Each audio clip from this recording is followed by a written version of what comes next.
Ontem o meu pai veio aqui em casa e sabe o que ele trouxe para mim? Um pé de couve orgânica que ele planta. Meu pai gosta dessas coisas da terra, chácara, mora e se debulha o dia inteiro com aquela bota dele plantando, curtindo a terra. E eu me questionei muito tempo a respeito disso, falava, poxa pai, o senhor trouxe a gente para morar num lugar assim, distante de tudo, isolado. Amanhã é Dia dos Pais e eu acho que o maior presente que a gente pode dar é nos aproximarmos da realidade de vida dos nossos pais.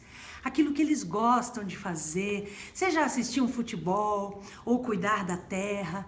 Qual é o gosto, a vontade, o desejo maior do teu pai? Curta isso com ele, viva isso com ele. Afinal de contas, ele vai se sentir tão feliz por estarmos aproveitando esses dias e o restante da nossa vida da maneira que ele mais gosta. Um feliz Dia dos Pais e que nós possamos ser uns para os outros esta máxima alegria e presença.